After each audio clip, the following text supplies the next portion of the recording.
Em primeiro lugar, quero agradecer o apoio em especial da Secretaria, das comissões, que apoiou no nosso evento.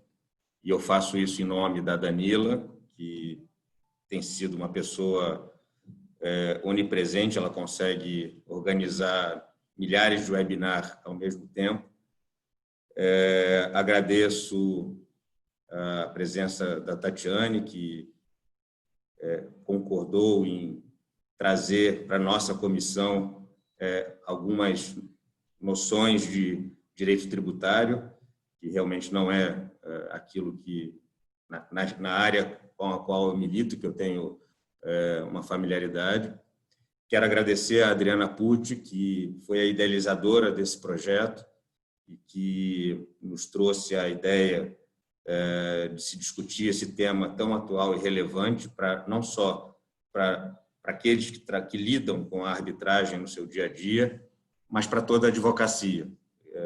No final do dia, esse é um tema que ele transborda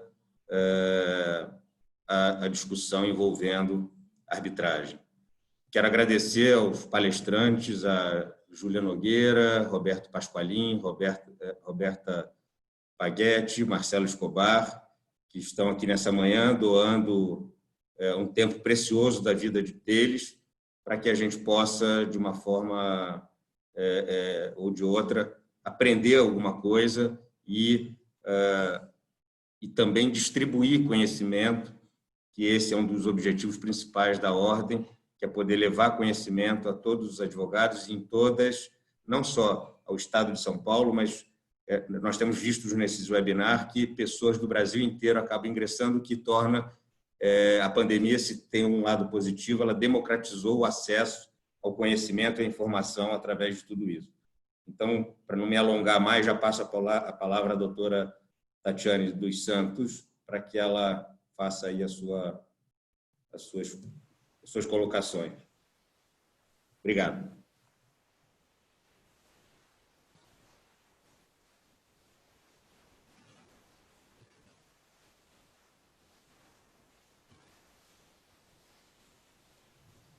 Está sem microfone, Tatiane. Agora vocês me ouvem? Sim? Acho que meu fone estava com problema. Então, vou começar de novo. Bom dia a todos e a todas que nos assistem. Agradeço o Rui por ter me concedido a palavra. Inicialmente faço minhas as palavras do Rui quanto à Secretaria de Comissões, na pessoa da Danila, que de fato tem sido absolutamente presente, competente na organização de diversos eventos nesse formato remoto e online. A Comissão de Direito Tributário mesmo tem realizado uma série de encontros e sem o apoio da Secretaria isso seria impossível, né? E um apoio muito dedicado, porque muitas vezes os eventos são feitos num período muito curto, porque especialmente no direito tributário a gente está tendo muitas mudanças, né? Muitas tentativas de mudanças e a discussão é realmente urgente. Dito isso, eu agradeço também mais diretamente ao Rui e à Adriana pela iniciativa. Esse é um tema que naturalmente importa a Comissão de Arbitragem, mas passa pela Comissão de Direito Tributário. É um tema muitíssimo atual, né? No final do ano passado, se não me falha a memória, a gente emitiu uma nota técnica em parceria, em conjunto, sobre a incidência do ISS nas atividades de árbitro e como isso se relaciona com a qualificação da sociedade de advocacia como sociedade uniprofissional. E agora o debate sobre o imposto de renda é um pouco uma continuação disso, né? Ou pelo menos tem uma relação direta com esse tema e a gente precisa discutir, e é muito bacana que a gente consiga fazer isso no âmbito das duas comissões. Como o Rui mencionou, eu acho que uma das grandes funções institucionais da OAB é de fato levar conhecimento a todos os advogados e advogadas de São Paulo, mas também de outras seccionais, e por meio dessas parcerias eu acho que a gente consegue potencializar o alcance das comissões e o alcance das discussões.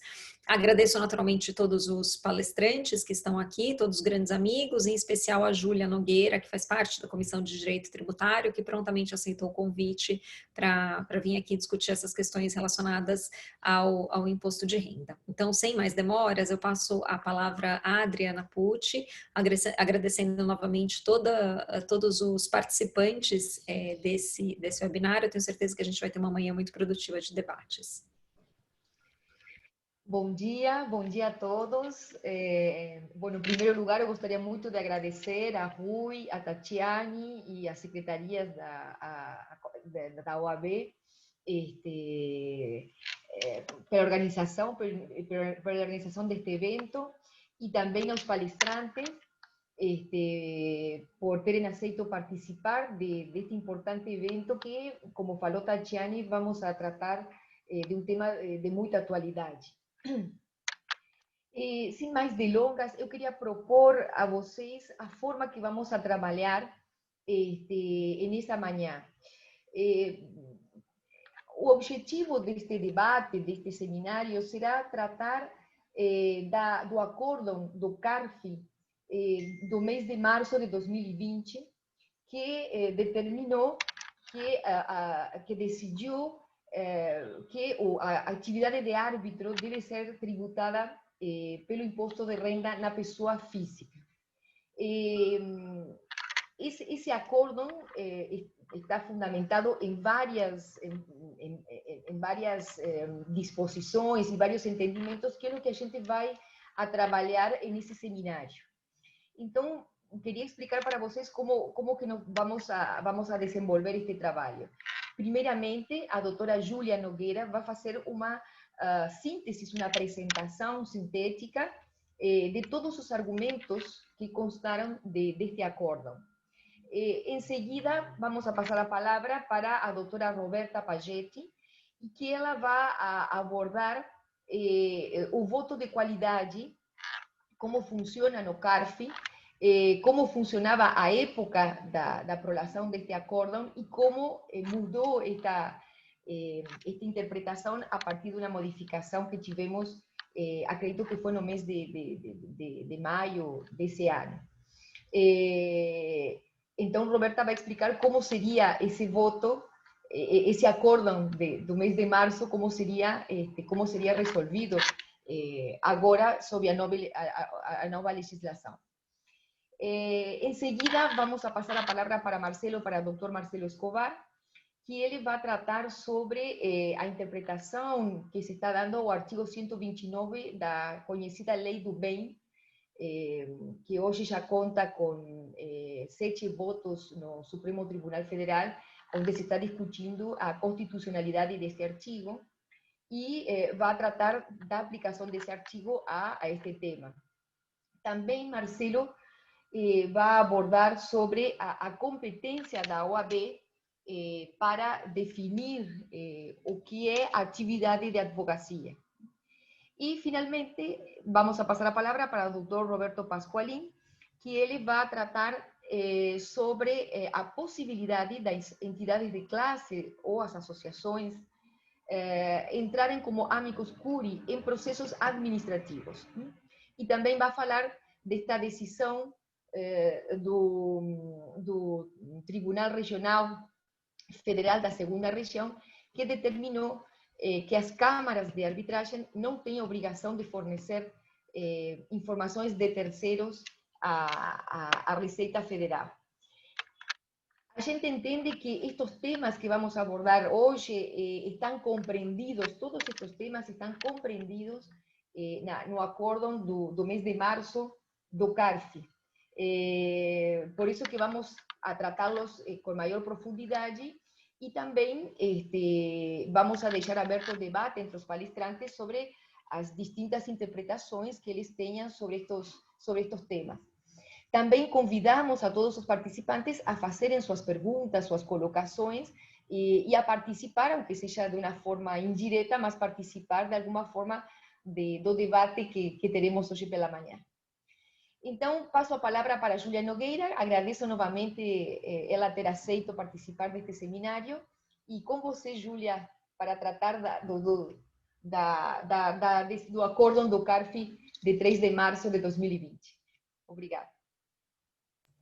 Bom dia a todos. Em primeiro lugar, parabenizo a Adriana pela iniciativa de trazer esse debate à luz, esse debate tão importante, e agradeço ao Rui Dourado e a Tatiane Piscitelli por terem viabilizado pelas comissões de Direito Tributário, comissões de arbitragem, que pudéssemos nos reunir para isso. Cumprimento também o Dr. Roberto Pasqualin, Marcelo Escobar e Roberta Pagetti, que têm estudado profundamente o tema e certamente trarão contribuições importantes aí para o nosso debate. Como a Adriana falou, coube a mim fazer uma apresentação sucinta dos argumentos que foram usados no acórdão do CARF para manter a autuação que foi imposta a um advogado relacionada à sua atuação como árbitro. Basicamente, foram 5 principais argumentos, 5 principais temas que foram tratados nesse acórdão. E eu vou falar rapidamente de cada um, porque depois o Marcelo e o Pasqualin vão aprofundar essas questões, né? Mas são 5 tópicos principais. O primeiro tópico que foi abordado pelo CARF, já entrando no tema, foi o fato de que o árbitro atua na condição de pessoa física. De fato, a lei de arbitragem prevê em seu artigo 13 que pode ser árbitro qualquer pessoa capaz que tenha a confiança das partes. Essa foi a grande premissa utilizada pelo CARF. E o interessante aqui é que, nessa premissa, fisco e contribuinte concordam. Não há nenhuma discordância em relação à ideia de que o árbitro, de fato, é uma pessoa física. É contratado para atuar na arbitragem como pessoa física, pela confiança que as partes depositam nele. Também não há nenhuma discordância entre fisco e contribuinte da premissa de que os serviços do árbitro são prestados de forma personalíssima. Essa premissa é comum entre fisco e contribuinte. O que difere são as conclusões retiradas dessa premissa pelo fisco e pelos contribuintes. Da mesma premissa, o fisco extrai a conclusão de que, pelo fato de o árbitro ser contratado para exercer essa função como pessoa física, a sua remuneração obrigatoriamente deveria ser tributada pelo imposto sobre a renda da pessoa física. Já o contribuinte entende que essa premissa não leva a essa conclusão, de que, mesmo o árbitro sendo contratado como pessoa física, a remuneração atribuída a ele pode, sim, ser atribuída e tributada na pessoa jurídica da qual ele é sócio, né? Então, nós observamos que existe realmente uma insistência muito grande no acórdão de repisar, de reiterar essa premissa, de que o árbitro é uma pessoa física. E não há uma discordância em relação a esse ponto. O que é importante a gente demonstrar que essa premissa, o árbitro ser pessoa física, não leva à conclusão de que obrigatoriamente a remuneração dele deve ser tributada na pessoa jurídica. Então, em relação ao ponto número 1, o principal argumento do CARF, nós não temos discordância na premissa, mas apenas nas conclusões que são construídas na base dos argumentos que a gente vai colocar a seguir, né? Então, para desenvolver seu raciocínio, o próximo ponto que é trazido pelo CARF é o fato de que os honorários do árbitro não decorrem da função de advocacia, mas sim do exercício da função de árbitro, e que seriam, então, atividades distintas. A atividade do árbitro não é atividade de advogado e, portanto, não poderia ser submetida à tributação na sociedade de advogados, né? O fisco argumenta que são atividades distintas, que a atividade do árbitro não é exclusiva de advogados, o que é verdade, e que essas atividades, inclusive, são tratadas em itens separados na lista de serviços. A arbitragem é tratada no item 17.15 e a advocacia é tratada no item 17.14. Mais uma vez, estamos diante aqui de argumentos que não levam à conclusão desejada. De fato, como alega o contribuinte em sua defesa nessa discussão, Os advogados exercem diversas funções que não são exclusivas de advogado, que não são privativas de advogado. Inclusive, o voto vencido, nesse mesmo acórdão, equipara a atuação do advogado quando atua como árbitro, a atuação do advogado quando atua como parecerista, por exemplo. O advogado, quando atua como parecerista, está exercendo uma atividade que não é exclusiva de advogado, mas que também não está excluída da atuação do advogado. O fato de serem atuações distintas alega o contribuinte que não faz com que sejam incompatíveis, não faz com que sejam díspares, né? O advogado, de fato, exerce diversas atividades que não são privativas, né? E o próprio Estatuto da OAB, no seu artigo 1º, já menciona, por exemplo, que a impetração de habeas corpus não é uma atividade exclusiva de advocacia. Mas ninguém se arriscaria a dizer que os honorários recebidos pelo advogado para impetrar um habeas corpus não são honorários da sua sociedade de advogados, não podem ser tratados como honorários da sua sociedade de advogados. Então, essa conclusão de que, pelo fato de a atividade do árbitro não ser privativa de advogado, de fato, qualquer um pode exercer a atividade de árbitro desde que conte com a confiança das partes. A conclusão extraída dessa premissa não é a de que, por ser uma atividade não privativa da advocacia, não poderia ser trazida à tributação pela sociedade de advogados. Então, o segundo argumento seria esse, de que a função de árbitro seria diferente da função de advocacia e não poderia ser assim tributada. A terceira discussão importante que é trazida nesse acórdão é sobre o papel da OAB. Entende o fisco que a OAB não poderia estipular que atividades são passíveis de serem exercidas por advogados e que atividades não são passíveis de serem exercidas por advogados, né? Por que existe essa discussão? Porque há alguns atos da OAB, a ementa 24 de 2013, mais recentemente o provimento 196 de 2020, nos quais o Conselho Federal da OAB reconhece expressamente que a arbitragem faz parte da natureza da advocacia e que as receitas da arbitragem podem ser tributadas como receitas da sociedade de advogados, né? No caso do provimento 196 de 2020, se faz menção à conciliação, à mediação e à arbitragem como constituintes da advocacia.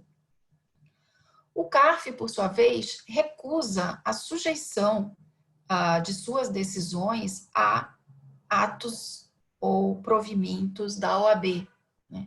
E para recusar essa sujeição, alega que esses atos não são normas complementares previstas no artigo 100 do CTN. Alega também que a OAB não poderia pretender alterar a regra matriz de incidência tributária.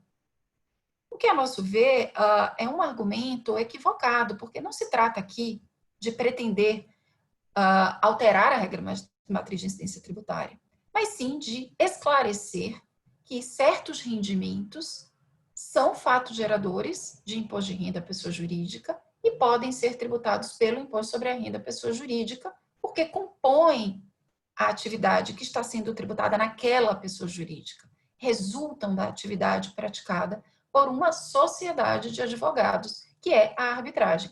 Então, não há nenhuma tentativa aqui, por parte da OAB e dos atos praticados pela OAB, de participar da conformação ou da construção da regra matriz de incidência tributária. Mas foi esse o argumento utilizado pelo CARF, de que o Conselho Federal da OAB e a OAB não poderiam estipular que atividades são passíveis de ser exercidas por advogados. O terceiro argumento utilizado pelo CARF é de que a atividade do árbitro é personalíssima e, portanto, os honorários devem ser tributados pela pessoa física. Bom, não podemos aceitar essa conclusão, até porque ela não se confirma pelo sistema jurídico. Nosso sistema jurídico não apenas permite, como talvez até incentive, que atividades personalíssimas exercidas por pessoas físicas sejam tributadas por pessoas jurídicas. Existe todo um feixe de normas na legislação tributária que expressamente autoriza e permite que receitas de atividades personalíssimas sejam tributadas por sociedades profissionais. A começar pela Lei 9.430 de 96. Seu artigo 55 é expresso ao dizer que os serviços profissionais relativos ao exercício de profissão regulamentada são tributados nessas sociedades profissionais como as demais pessoas jurídicas. Então, nós sabemos que as profissões regulamentadas são profissões exercidas pelos profissionais habilitados, como é o caso da advocacia, que têm, por sua vez, responsabilidade pessoal pelo exercício dessas atividades. Então, nas profissões regulamentadas, nós temos essa característica muito comum de serem serviços personalíssimos, de haver uma contratação baseada na confiança que é depositada naquele profissional, pessoa física, mas isso, em hipótese alguma, impede que a remuneração decorrente da prestação desses serviços personalíssimos seja trazida à tributação nas sociedades profissionais. E a Lei 9.430 de 96, em seu artigo 55, prevê isso expressamente. Então, a premissa usada pelo CARF de que, por se tratar de atividade personalíssima, os honorários teriam que ser tributados na pessoa física, ela não é confirmada pela legislação tributária. Além disso, a gente também tem o Código de Processo Civil autorizando expressamente em seu artigo 85, parágrafo 15, que o advogado pode requerer que o pagamento dos honorários seja feito à sociedade, nos autos. Então, não se pode trazer essa conclusão do fato de os serviços serem personalíssimos que os honorários devem ser tributados na pessoa física. Poderíamos ter um sistema que estabelecesse essa obrigação? Poderíamos, de que todo serviço personalíssimo tem que ser tributado pelo IR pessoa física, mas o nosso sistema não dá esse tratamento, pelo contrário. O quarto argumento utilizado pelo CARF, o quarto tópico discutido no acórdão do CARF, é o artigo 129 da Lei 11.196, que o Marcelo Escobar vai comentar mais profundamente mais para frente, mas que foi afastado pelo CARF para essa hipótese, né? O que causa estranhamento, porque o artigo 129, quando a gente faz a leitura dele, a gente verifica que ele é extremamente abrangente. Ele diz que, para fins fiscais e previdenciários, a prestação de serviços intelectuais se sujeita tão somente à legislação aplicável às pessoas jurídicas, né? Então, fica muito difícil da leitura desse dispositivo a gente entender por que ele não seria aplicável a essa hipótese, já que, justamente, o argumento do CARF é dizer que serviços personalíssimos não poderiam, como é o caso do serviço árbitro, não poderiam ser tributados na pessoa jurídica. Mas o CARF afasta. E por que ele afasta? Como ele faz? Que raciocínio ele usa para afastar o artigo 129? Ele vai buscar aquilo que ele entende ser o motivo da edição do artigo 129 da Lei Complementar, ou da Lei 11.196, que seria o objetivo de afastar um vínculo empregatício entre um determinado prestador, pessoa jurídica, e seu contratante, né? Então, o que o CARF entende é que só naquelas situações em que uma pessoa jurídica está contratando uma outra pessoa jurídica para prestar serviços intelectuais, se aplicaria o 129 para se afastar um possível vínculo empregatício. E aí, então, o CARF afirma que nessa hipótese do árbitro, não existiria essa possibilidade, porque o árbitro, pela natureza de sua função, por ele exercer uma função aqui que necessariamente é isenta, onde ele tem que ser isento, ele não pode ter nenhum vínculo com a parte. Então, seria impensável qualquer vínculo entre o árbitro e a parte, portanto, ele chega, então, à conclusão de que o artigo 129, como ele serve para afastar um possível vínculo, ele não poderia ser aplicado à hipótese. Ignorando completamente a própria redação do 129, que é ampla, abrangente, e não traz para o seu texto essa premissa de que serviria para afastar o vínculo, mas sim amplamente estabelece que quaisquer remunerações de serviços intelectuais, inclusive prestados de forma personalíssima, com designação específica a um de seus sócios, que é o caso que acontece na arbitragem, é aplicável aqui na hipótese. Então, foi essa forma que o CARF encontrou para afastar o artigo 129, cuja constitucionalidade vem sendo discutida e o Escobar vai comentar.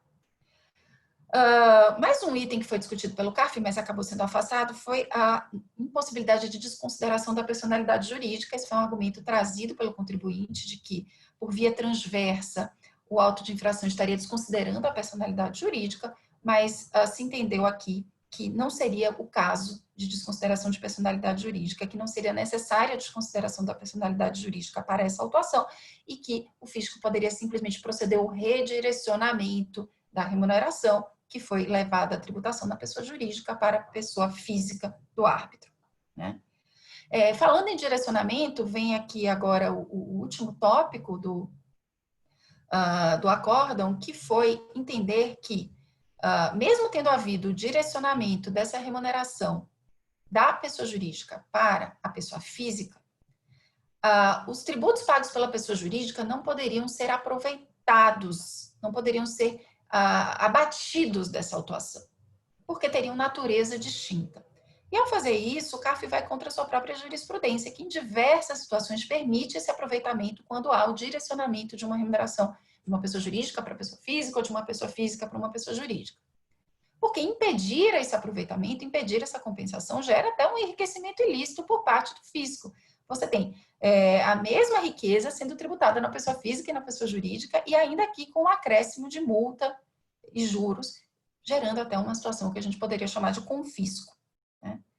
Então, para concluir, e dar tempo para os colegas aprofundarem aqui os comentários sobre esses tópicos, o que a gente verifica é que uma premissa verdadeira, ou seja, o árbitro é pessoa física e presta serviços personalíssimos, pode levar a uma conclusão equivocada, porque está se concluindo de que, pelo fato de o árbitro ser pessoa física e prestar serviços personalíssimos, sua remuneração teria que ser tributada pelo imposto de renda da pessoa física, e isso não se confirma pela nossa legislação tributária plenamente vigente e, inclusive, com a sua constitucionalidade sendo confirmada agora pelo Supremo Tribunal Federal.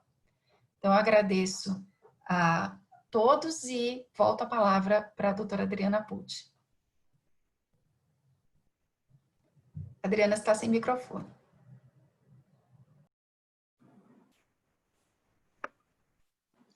Obrigada, Júlia. Excelente explicação, bem sintética e muito bem colocado de todos os argumentos utilizados pelo acórdão. E agora vamos a passar para a doutora Roberta Pagetti, que ela nos vai explicar, vai falar a respeito do voto de qualidade, como foi votado esse acórdão, como foi o resultado desse acórdão e como talvez seria diferente a partir da reforma legislativa que ocorreu recentemente em relação ao voto de qualidade no CARF.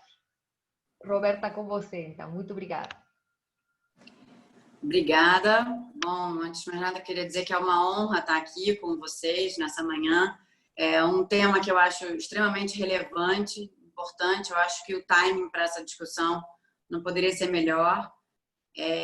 Quero agradecer o convite, em nome da doutora Adriana, parabenizar a doutora Adriana pela organização, a doutora Tatiane e o doutor Rui, porque eu acho que não só a escolha do tema foi excelente, mas acho que a união das duas comissões de arbitragem com o tributário não poderia ter sido mais feliz, porque desde que a gente começou nessa discussão, né, de como fazer a tributação, como é a forma correta da tributação do advogado quando atua como árbitro, eu acho, e aí eu acho que a fala da Júlia, que conseguiu uma missão impossível, porque eu não sei como ela conseguiu ser tão sintética, num acórdão tão complexo, ela conseguiu cobrir tudo em um tempo recorde. Assim, Júlia, parabéns, eu jamais conseguiria essa proeza. Mas, assim, a gente vê, por mais que tenha sido resumido, a gente consegue ver a complexidade do assunto, né? E como não é um assunto só tributário, porque não tem como a gente analisar essa tributação do advogado quando atua como árbitro sem a gente ter o conhecimento de arbitragem, né? Eu sou tributarista e eu acho que quando você tem só o olhar tributarista, você não vai dar a solução correta para um caso como esse. Porque você precisa entender como funciona o trabalho do árbitro, como é o funcionamento das câmaras, como é essa rotina, né? Exatamente que tipo de trabalho que é o trabalho do árbitro. Porque quando a gente lê o acórdão e a gente leu os fundamentos do fisco,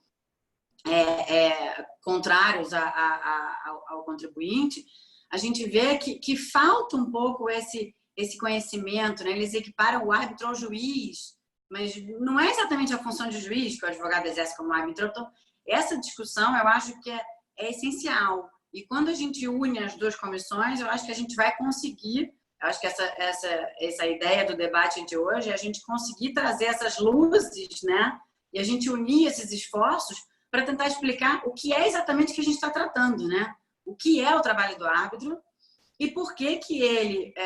eu sempre digo assim, o advogado não tira a capa de advogado e veste a capa do árbitro, ele continua sendo advogado.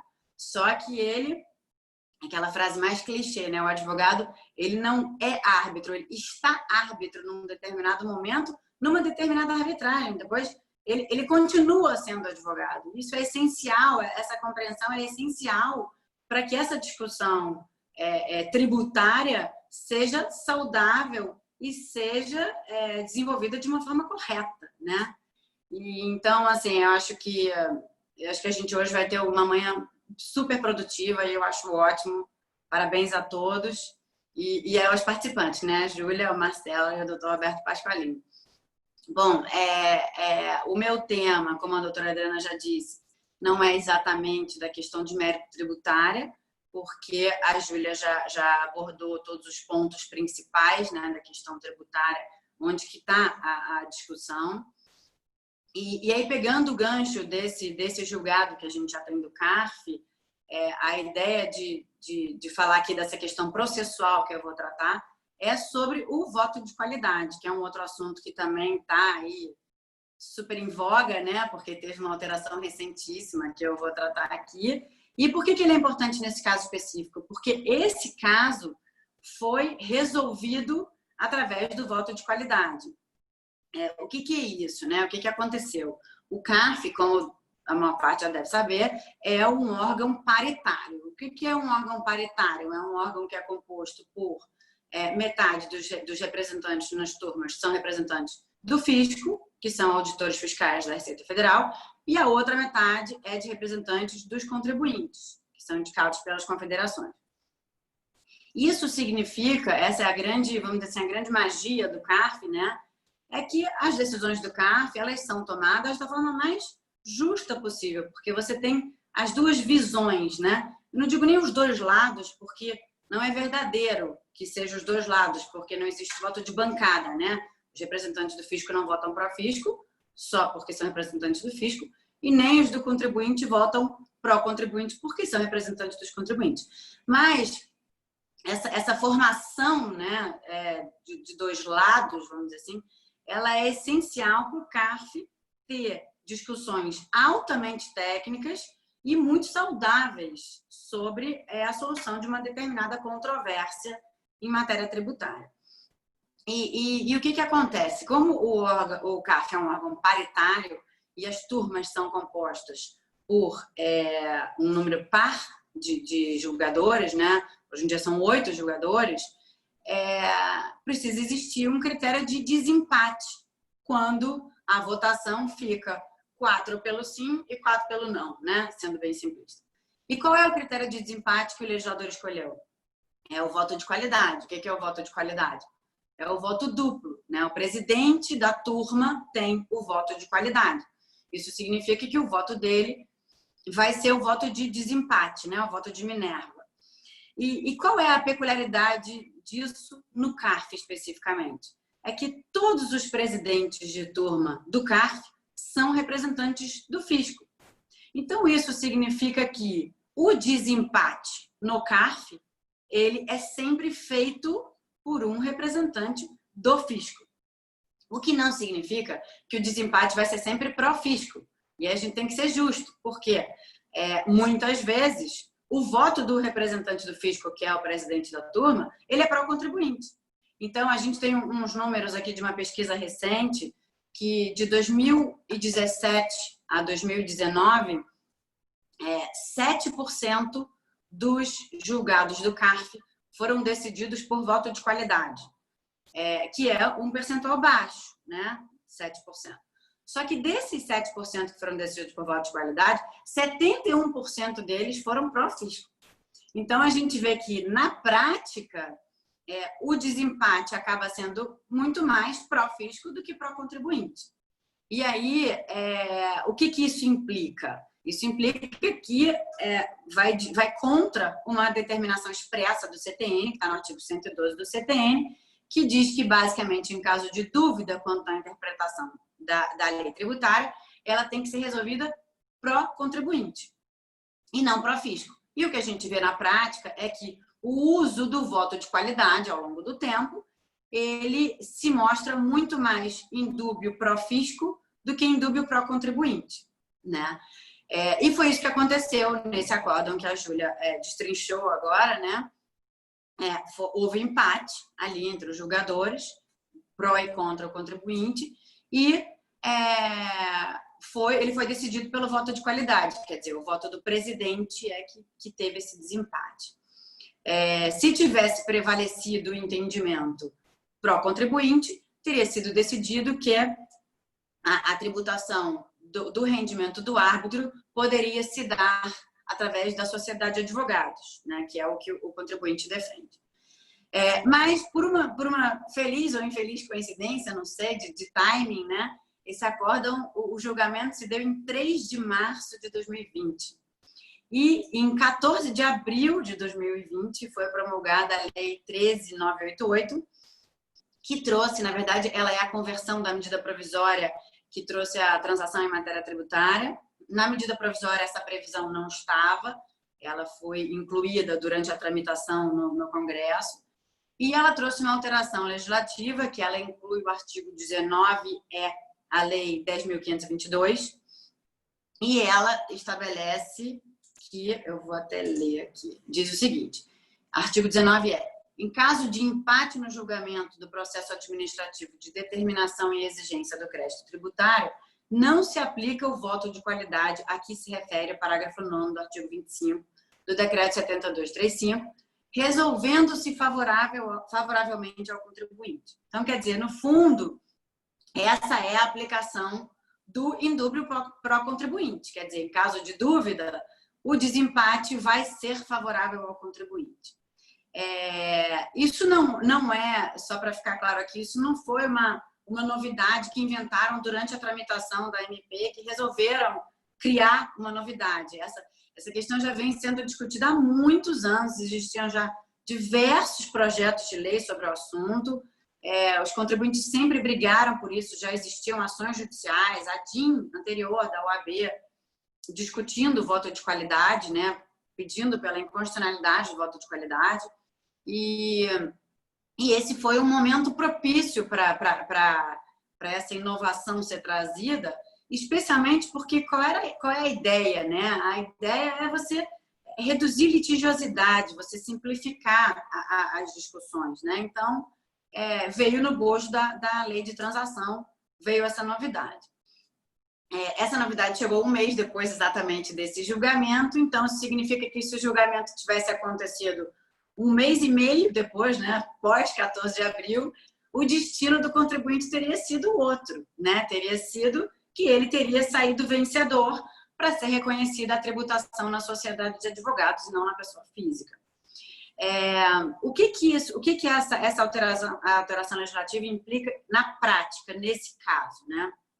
Eu entendo que esse caso ainda está em julgamento, porque eu acho que é um caso clássico, quando a gente lê o acórdão, que é enorme, né? A gente vê que são muitos argumentos, nem todos foram tratados ou nem todos foram bem discutidos. Então, eu não sei se já foram postos embargos de declaração, mas acredito que sejam, o que significa que esse é um caso que ainda está em julgamento. Então, eu acho que cabe sim a discussão sobre a aplicação desse artigo 19E a esse caso concreto que ainda está em julgamento, e essa é uma regra processual, né? A questão é que, depois da edição da lei, que trouxe essa inovação legislativa, foi publicada uma portaria que eu sempre erro o número 260, do Ministério da Fazenda, que veio esclarecer a melhor interpretação ao artigo 19. E, na verdade, sob o pretexto de esclarecer, essa portaria acabou restringindo um pouco a aplicação do artigo 19. Então, ela diz, por exemplo, que não se aplica em julgamento de embargos de declaração. Não fica claro, por exemplo, se vai ser só sobre o cabimento dos embargos ou se, nesse caso específico que a gente está tratando, vamos supor que a discussão sobre o artigo 129 volte por uma omissão. E aí, o artigo 129 volte a ser discutido em sede de embargos. Eu não sei se a portaria veda isso. Eu entendo que não, porque eu entendo que a discussão vai ser trazida totalmente agora, né? Se o acordo anterior foi omisso. Então, essa é uma questão que vai ter que ser enfrentada e, infelizmente, a portaria veio restringir essa aplicação. Não sabemos como é que ela vai ser aplicada na prática. A gente já tem um caso, por exemplo, a portaria diz que essa regra só se aplica à exigência de tributos, né? E aí teve um caso em que estava sendo discutido a exclusão de um determinado contribuinte da sistemática do Simples e os conselheiros entenderam que não se aplicava o artigo 19E porque aquilo não era uma exigência tributária direta. O que, a meu ver, não faz sentido, porque eu estou discutindo se eu sou enquadrado no Simples ou não para entender quanto é a exigência tributária que eu estou sujeito. Então, certamente eu estou discutindo uma exigência tributária. Então, não há motivo para que seja afastado o artigo 19E num caso como esse, né? Além disso, para complicar ainda mais, a gente tem duas ADINs que foram propostas já contra o artigo 19E, uma do PSB e a outra pela PGR. Elas ainda não foram julgadas, né? A matéria é super recente. E então a gente achava que essa alteração legislativa traria, vamos dizer assim, uma paz, né, entre o fisco e o contribuinte, que essa questão ficaria resolvida e que o artigo 112 do CTM ia, enfim, ser aplicado, né, no indúbio pro contribuinte, mas eu acho que essa discussão ainda está um pouco longe de estar sacramentada. Espero também, tem uma questão relevante aqui, que depois de tudo que a Júlia disse, eu concordo 100% com o que ela falou e eu acho que o direito mesmo material nessa questão, nessa discussão, ele é muito bom. Então, eu acho que eu espero que a gente nem precise discutir a aplicação do artigo 19E a esse caso concreto e que a gente consiga fazer prevalecer esse entendimento de que a tributação pode sim ocorrer na sociedade de advogados. É uma discussão relevante, como outros aqui já disseram, para diversas áreas do direito, né, da atuação dos advogados. Então, eu espero que a questão processual, apesar de ser muito importante, fique secundária nisso e que a gente consiga ter uma discussão muito produtiva na questão de mérito. Tá bom? Eu acho que, em um resumo muito resumido, isso é o que eu queria dizer hoje. Continuo aqui à disposição depois para perguntas, discussões, tá? Agradeço mais uma vez e volto a palavra para a doutora Adriana de novo.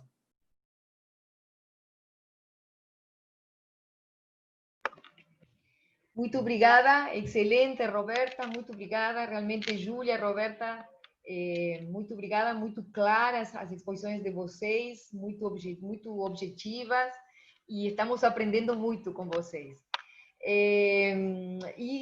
Vamos a continuar então com Marcelo Escobar, o Marcelo vai tratar também de outro dos argumentos que continha o acordo, e a ver se...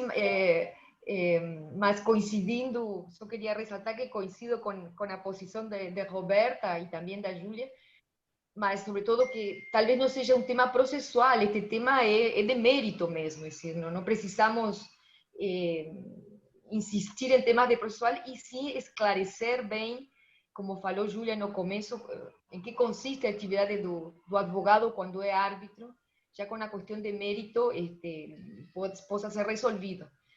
Não sei se Marcelo agora, com sua exposição, pode trazer mais luz a este tema de mérito. Com você, Marcelo, a palavra é com você. Obrigada. Bom dia, obrigado, Adriana, pela gentileza da introdução.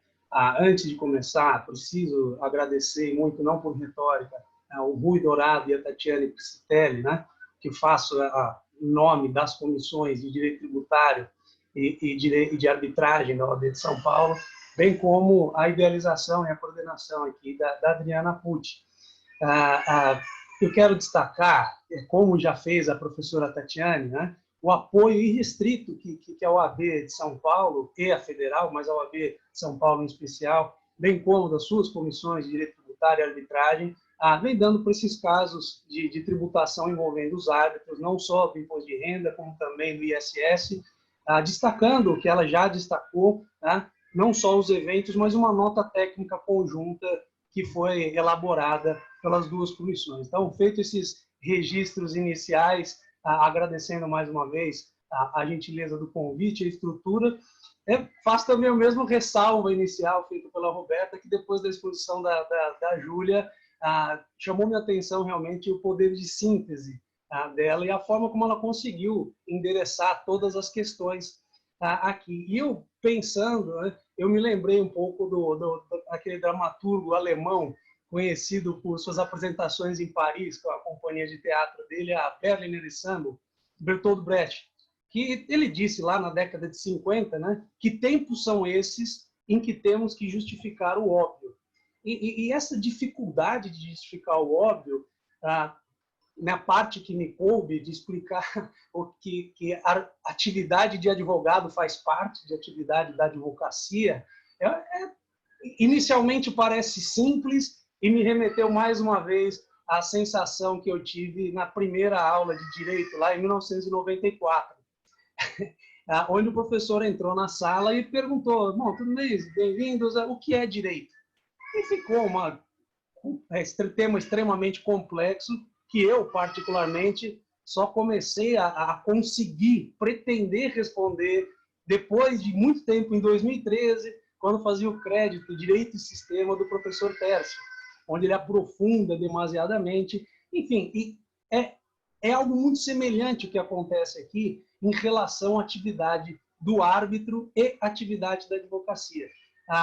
Infelizmente, a gente não tem tempo para debruçar em quão complexa é essa relação, então eu faço registro a um arquivo que circulou num grupo de amigos aqui de Fellows do CIARB essa semana, do professor Marçal Justem. Então, quem tiver interesse em entender essa complexidade do contrato firmado com o árbitro, eu indico um artigo do professor Marçal chamado O Vínculo com a Câmara de Arbitragem e os Árbitros. Ele foi publicado na Revista Brasileira de Advocacia, a RBA, no volume 1, seu número 1 de 2016. Então, de novo, qual é essa relação com o árbitro? Quem é esse ser supostamente não conhecido, o árbitro? A relação dele é com a parte que indica, a relação dele é com a Câmara de Arbitragem, a relação dele é multiparte, é bilateral, é trilateral, uma tricotomia, enfim, ele consegue, em breves páginas, dar o início dessa jornada. Então, assim, com base nessa complexidade, Adriana, se você me permite, eu vou inverter, mas dentro do meu tema eu vou começar falando aqui, né, sobre, primeiro, a questão da atividade dos árbitros dentro da atividade da advocacia, para, assim, aí no final, falar sobre o artigo 129 da Lei do Bem. Me parece que teria uma lógica um pouco maior. Tá? Então, assim, inicialmente, é interessante, mas qual é o papel da OAB?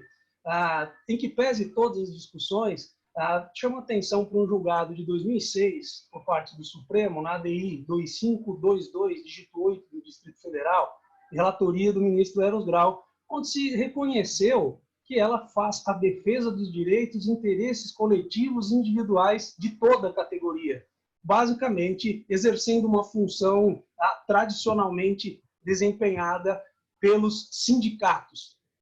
Feito esse registro inicial, já reconhecido pelo STF, então, tem que chamar atenção por ser pacífico que a atividade da advocacia ela é exercida pelo sócio e não pela pessoa jurídica constituída para esse fim.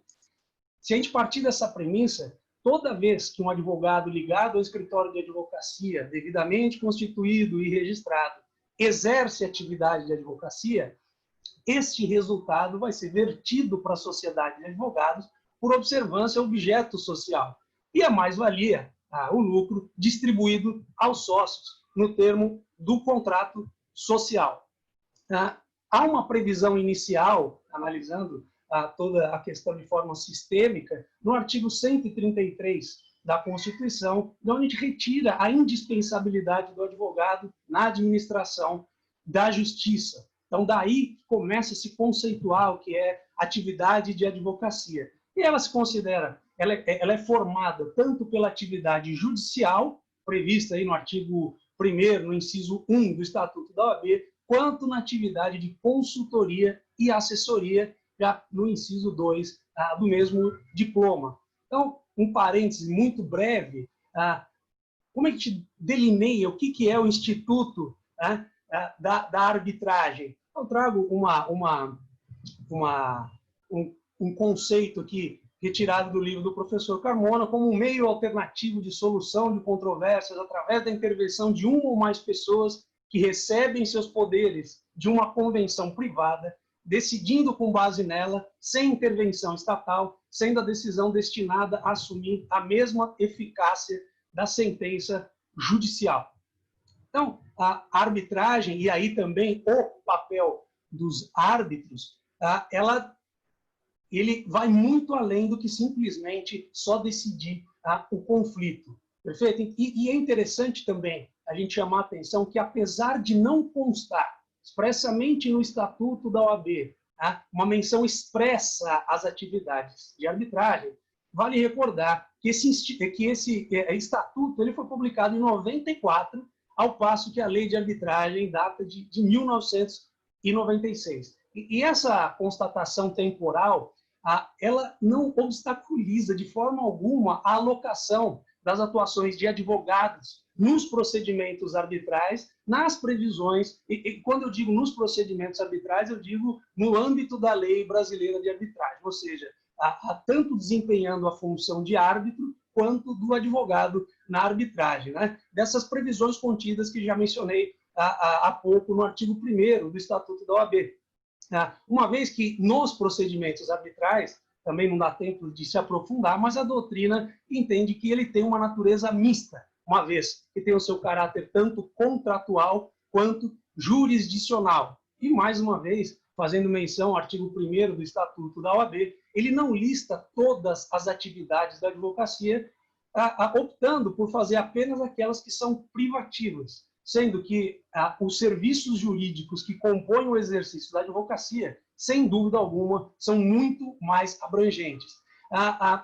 Então, de novo, não dá para a gente simplesmente ter uma interpretação estanque apenas e tão somente do que dispõem os normativos da ordem. A gente começou com uma decisão do pretório Excelso, analisando o que é arbitragem, uma brevíssima conceituação da atividade do árbitro. Passeamos no início dos diplomas da OAB, mas também existem outros órgãos reflexos que influenciam nesse raciocínio e, consequentemente, na conclusão. E um deles são os atos normativos emanados pelo CNJ.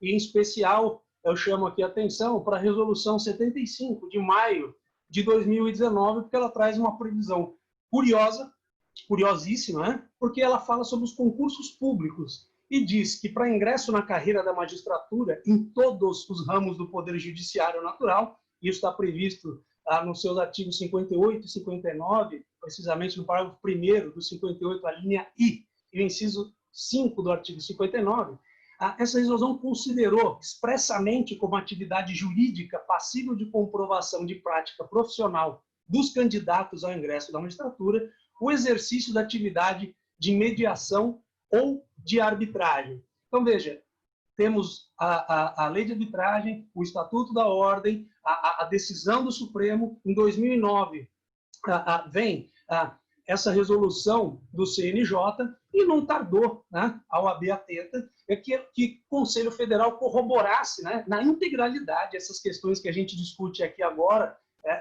com um certo sabor de novidade, na verdade já tem uma preocupação grande por parte da comunidade arbitral e da advocacia, bem como da OAB. Então, o Conselho Federal, ele refletindo, né, todas essas questões, ele constou no julgamento da proposição. Aqui eu vou passar o número, enfim, porque a gente não tem muito como expor alguns documentos, mas é o 49.000.2013.011.843, dígito 1/COP, onde ela diz, uma proposição da ementa de 2013, que a arbitragem é modalidade legítima e que faz parte da natureza da advocacia, do que decorre, e aqui eu estou lendo literalmente, as receitas provenientes dessa atuação podem ser tratadas para todos os efeitos, inclusive fiscais, como receita da sociedade de advogados, cujo integrante oficiou como árbitro. Tá? Então, isso aqui já vai de encontro a uma ementa 108 de 2013 do órgão especial do próprio Conselho Federal.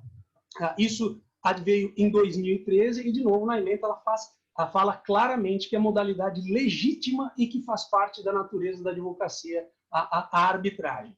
Perfeito? Então, dessa ordem cronológica, mais uma vez, me parece de uma questão, trazendo uma interpretação ainda lógica, essa manifestação da proposição de 2013 da OAB já foram espelhadas na nova edição do Código de Ética e Disciplina, aprovado pela Resolução 2 de 2015, e que reconhece em diversos momentos que compõe o exercício da advocacia a atuação em arbitragem, tanto na condição de representante da parte, né, quanto na condição de árbitro. E aí eu chamo a atenção, no Código de Ética e Disciplina, o artigo 36, parágrafo 2º, 48, parágrafo 4º, artigo 77, a gente extrai a máxima de que o órgão responsável por regulamentar a profissão de advocacia considera a arbitragem como atividade própria. Né? Além disso, tem o provimento da OAB de 2020, esse eu só vou fazer menção, porque a Júlia já trouxe agora de fevereiro de 2020, aí já não mais só uma proposição, ele consta expressamente no Código de Ética e Disciplina, e agora há um provimento específico em 2020. E, paralelo a isso, ainda porque, como eu disse, todo o mundo arbitral, o sistema, o mundo da advocacia se debruçou nesse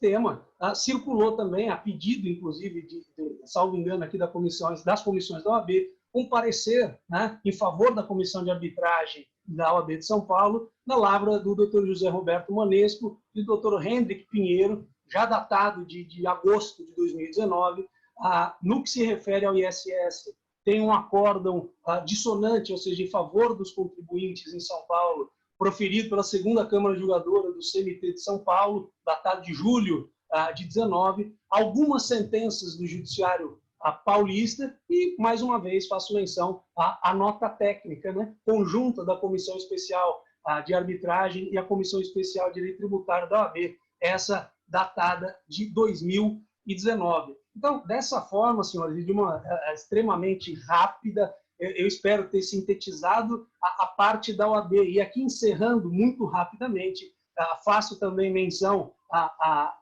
aos reflexos desse julgamento que se iniciou. Ele está em maioria em relação ao contribuinte, né, mas ainda não se encerrou, tratando do artigo 129 da Lei do Bem. Então, como bem colocado pela Adriana Pucci no início desse evento, já tem maioria no Supremo para que se declarar que é constitucional a aplicação do regime fiscal e previdenciário de pessoa jurídica e não da pessoa física, no caso dos prestadores de serviços intelectuais, inclusive de natureza científica, artística ou cultural, seja em caráter personalíssimo ou não. O que acontece? Esse artigo 129 não foi considerado, apesar de haver menção, e falar, não é o caso de se considerar esse artigo 129, porque ainda se discute a sua constitucionalidade. O fato é que depois de prolatado esse acórdão do CARF, o Supremo avançou no julgamento, como dito, há 7 votos favoráveis para a constitucionalidade do artigo.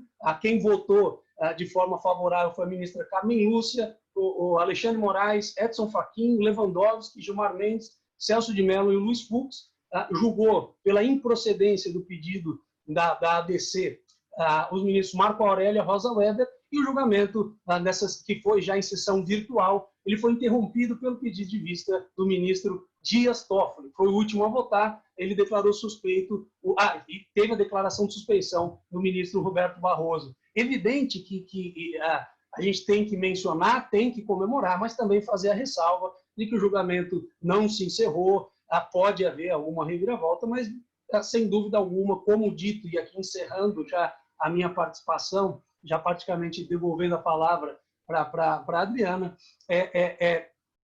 esse acórdão é mais um dos elementos, a coisa está acontecendo muito rápida, veja, não é papo de pai para os filhos, essas coisas acontecem, mas o julgado do CARF é do primeiro trimestre desse ano. De lá para cá teve uma movimentação virtual do Supremo, alterou-se a questão do voto de qualidade, como bem dito pela Roberta, pela Júlia e pela Adriana. Se esse julgamento ocorresse hoje, haveria grandes chances de ser pró-contribuinte. Tivemos aí um pouco antes, e talvez ainda não tivesse tido a chance de ter esse reflexo no CARF, esse provimento do OAB e toda essa movimentação da advocacia e da arbitragem.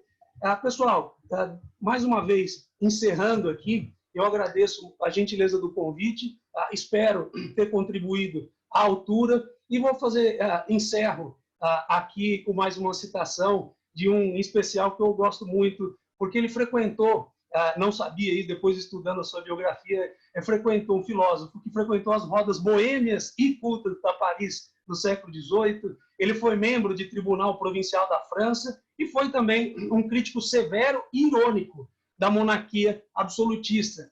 E depois de longas viagens pela Europa e pela Inglaterra, estudando os sistemas de lá, ele escreveu o clássico da separação dos poderes, do espírito das leis, e talvez pouca gente saiba que ele foi extremamente criticado e teve que escrever um outro livro depois, em defesa, que chama A Defesa do Espírito das Leis, o Montesquieu, e ele diz que a injustiça que se faz a um é a ameaça que se faz a todos. E com isso eu devolvo a palavra à Adriana, dizendo, mais uma vez, o que já foi dito aqui pelas minhas colegas, que esse é o início de uma empreita contra a advocacia.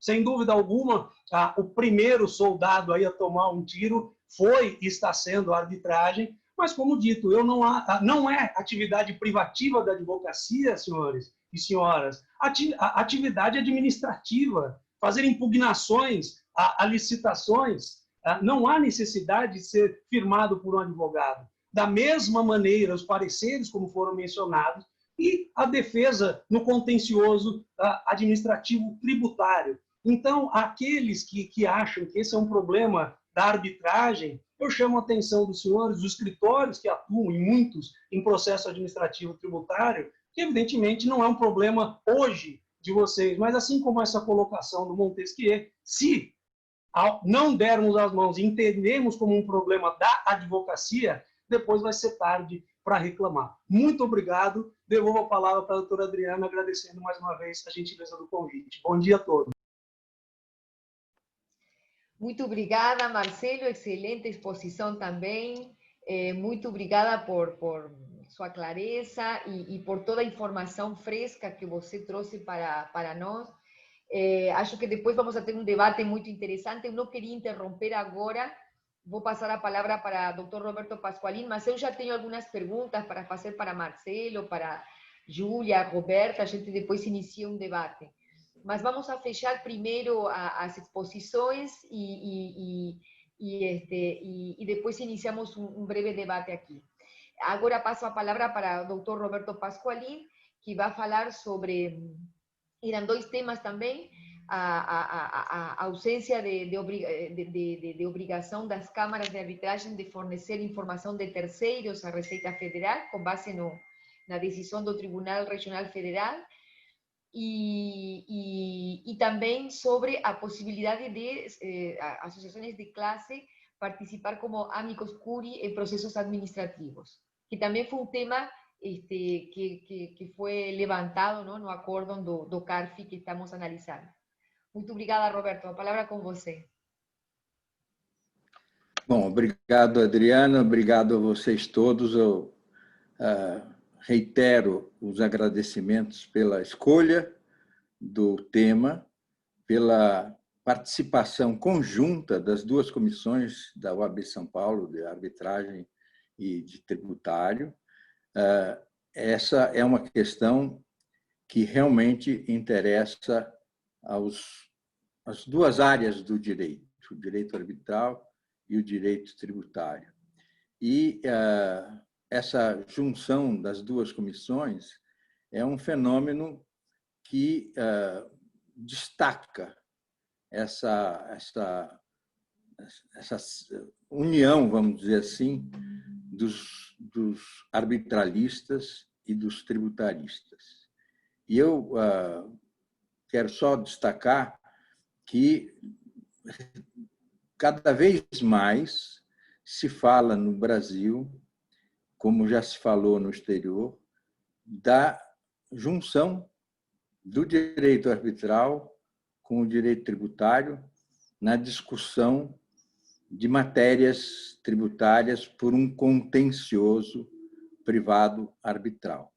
E essa tendência de discussão dessas duas matérias, o contencioso tributário resolvido por arbitragem, tem sido o objeto de um instituto que foi criado aqui em São Paulo, tem menos de um ano, que é o IBAT, apoiador desse evento de hoje. O IBAT é um Instituto Brasileiro de Arbitragem Tributária, onde se procura entender como a arbitragem, como um instituto privado de solução de controvérsias, pode ser aplicado a controvérsias em matéria tributária. Isso já se realiza no direito comparado e se discute aqui no Brasil quanto à sua implantação no direito positivo brasileiro.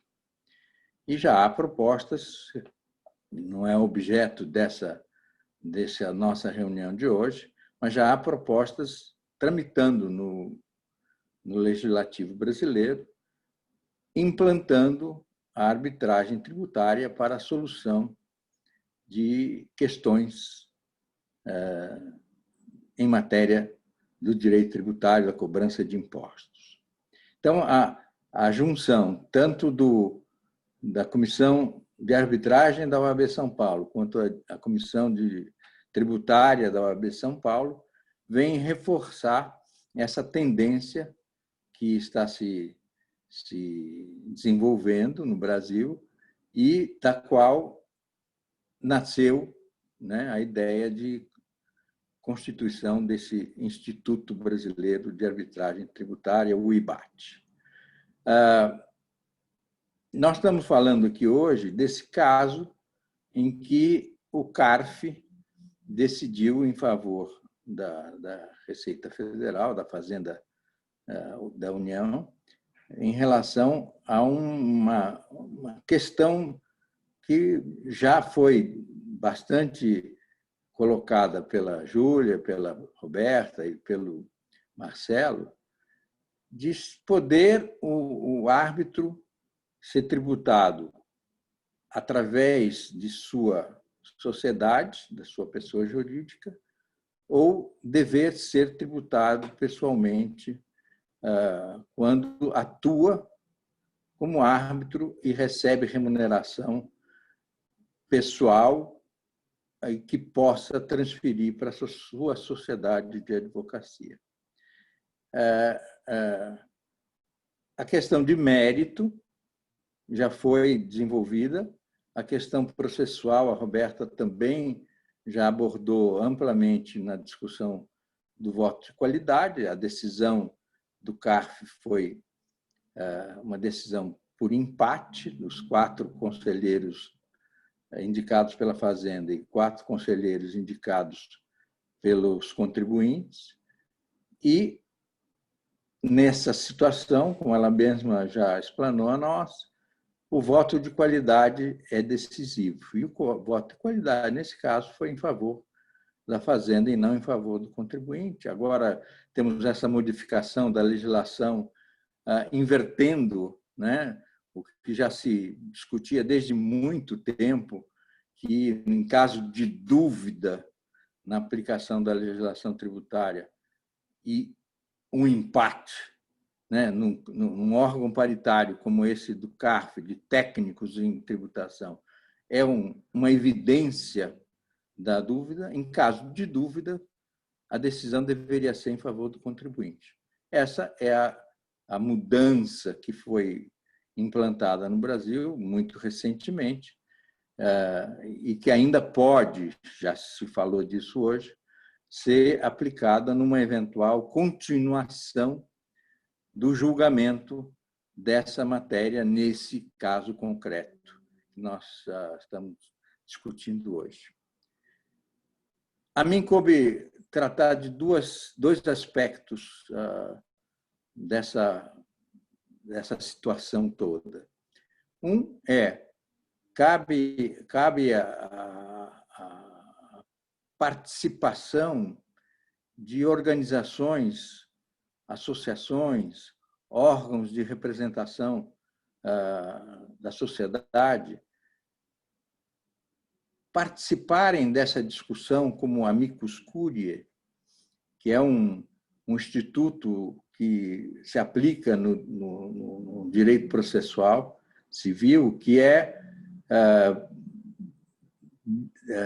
tratado especificamente no artigo 138 do Código de Processo Civil, que admite, quando houver interesse relevante e a matéria for relevante na discussão judicial, que organizações representativas da sociedade possam ingressar nessa discussão e oferecer suas razões e participar da construção de uma decisão tecnicamente adequada sobre a questão posta em juízo. É comum que isso aconteça em matéria em discussão no judiciário. Ela pode, essa participação do Amicus Curiae poderia ser transferida ou atotada e também quando a discussão ainda é na esfera administrativa. Há matéria relevante em discussão na matéria em um procedimento administrativo que justificasse a participação de uma organização terceira, de uma parte terceira nessa discussão administrativa? Muito bem, neste caso concreto, a própria OAB procurou integrar a discussão administrativa e, nessa tentativa de trazer uma contribuição técnica, jurídica, adequada à solução do conflito que se estabeleceu com a autuação do árbitro, o CARF inadmitiu a participação da OAB como Amicus Curiae.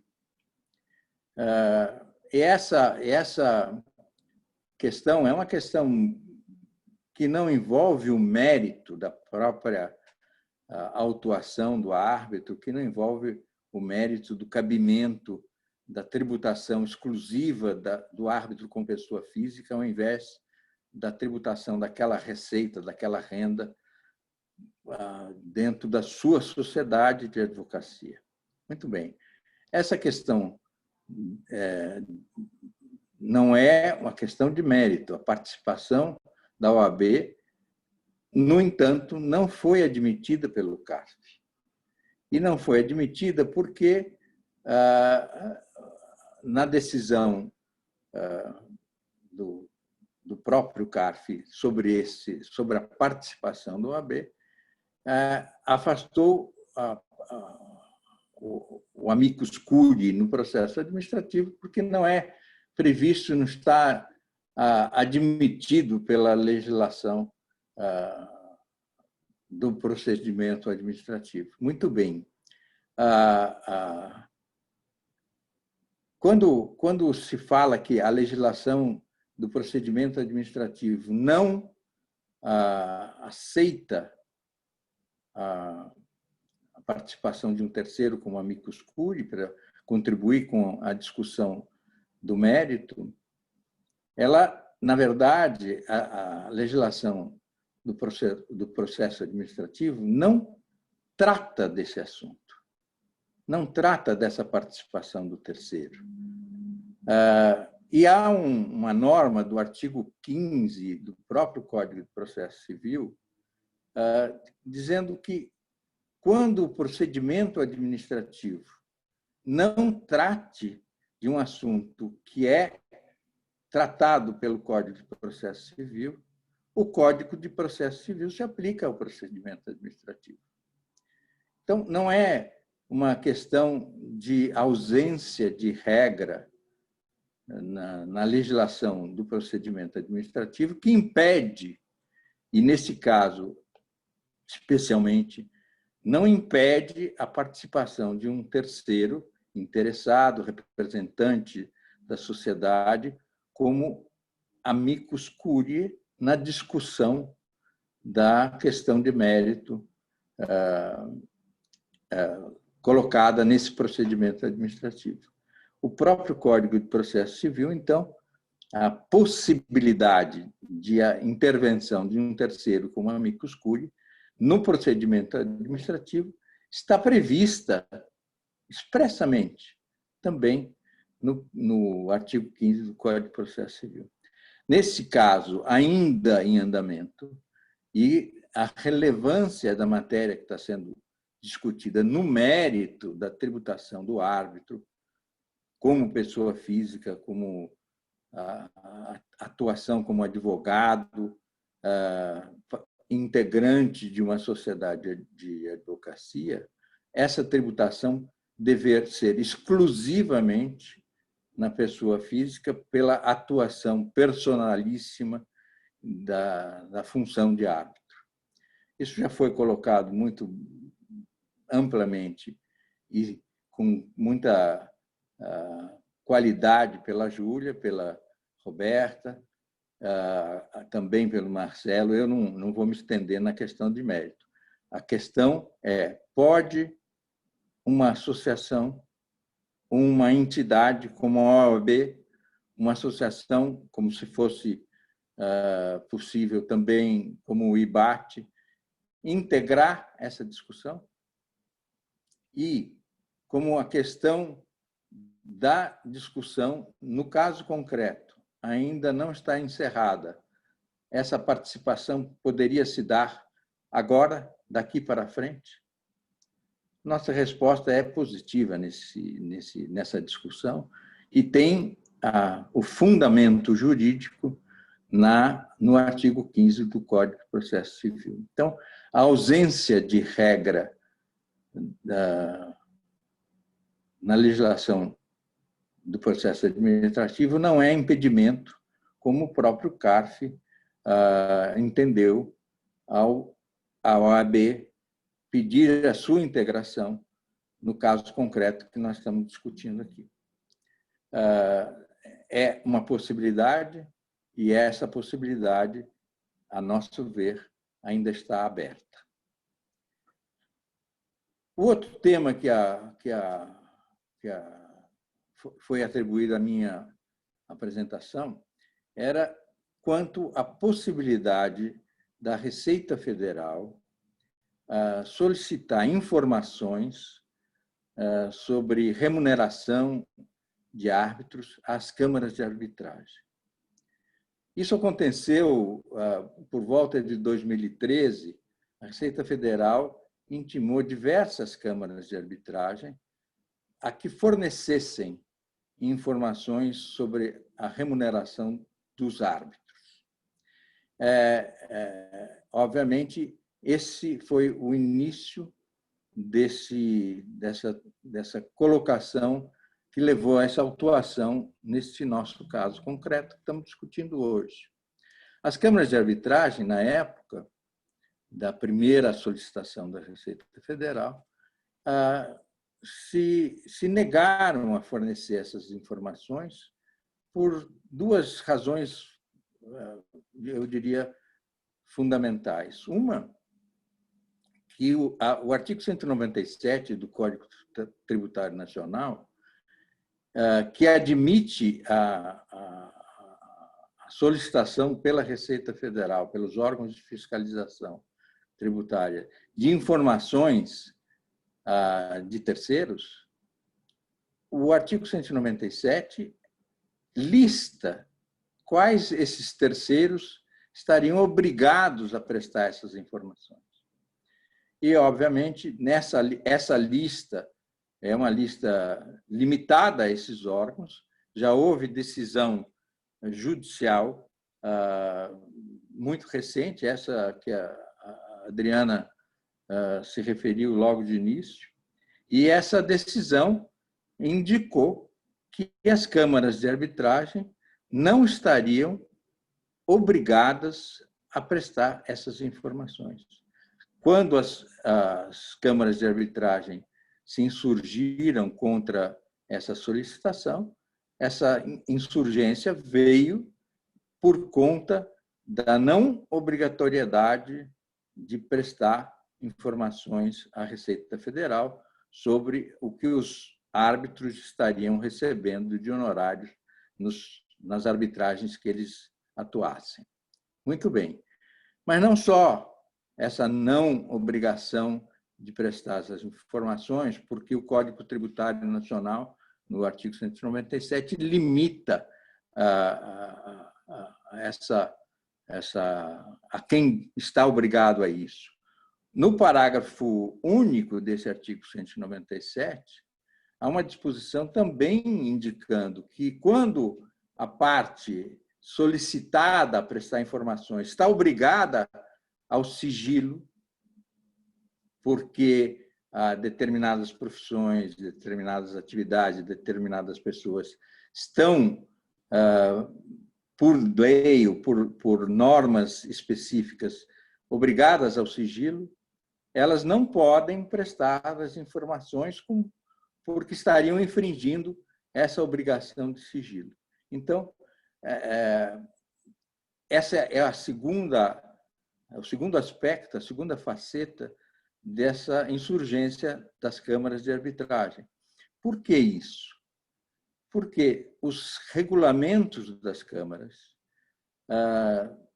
praticamente de forma geral, indicam que os procedimentos arbitrais são sigilosos, ou seja, eles não têm as partes e os árbitros e as próprias câmaras estão obrigadas a manter sigilo sobre o conteúdo e a forma como se processam essas arbitragens. E essa obrigação de sigilo é oponível, a nosso ver, ao que os órgãos de fiscalização pedem em relação a informações de remuneração dos árbitros, nesse caso, e essa oposição foi confirmada por essa decisão do Tribunal Regional Federal do Rio de Janeiro, agora, em fevereiro de 2020, uma decisão recente, mas que confirma a razão que as câmaras apresentaram, quase que todas elas, apenas se saiba, uma apenas forneceu as informações que a Receita Federal, na época, pediu. Mas essas outras câmaras que se insurgiram com base no direito ao sigilo, ao respeito ao sigilo contratado com as partes, contratadas essa norma de não divulgação das informações sobre a arbitragem que processassem, e, com isso, a investida, vamos dizer assim, em relação ao árbitro que atue nesses procedimentos arbitrais, a proteção estaria garantida contra a atuação da Câmara como órgão informativo a subsidiar a investigação feita pela atividade de fiscalização. Essa dupla razão de a Câmara de Arbitragem não estar obrigada a ela, como organismo integrante da arbitragem como um todo, prestar informações sobre aspectos da arbitragem que está sendo processada nessa própria Câmara. Essa regra do sigilo não é uma regra exigida pela lei de arbitragem brasileira, mas é uma regra adotada generalizadamente no mundo da arbitragem. Aliás, muitas das arbitragens que se desenvolvem privadamente têm como vantagem para as partes que se envolvem em conflito protegerem a sua controvérsia de divulgação ampla, publicizada, porque podem conter segredos de negócio,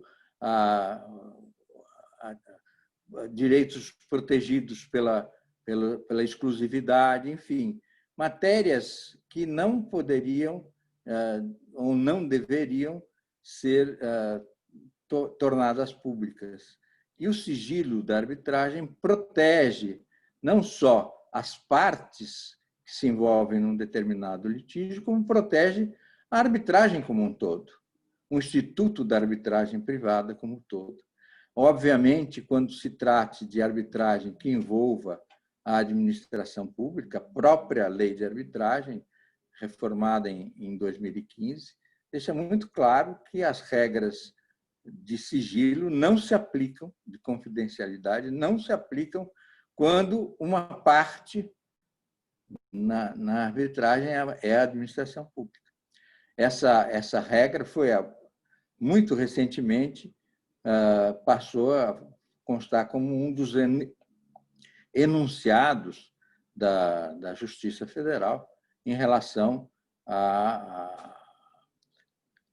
quem deva prestar informação quando a administração pública é parte numa arbitragem, e essa informação cabe apenas ao órgão público, que é parte da arbitragem. Não cabe à Câmara, não cabe à parte privada envolvida na discussão do caso concreto que envolva a administração pública.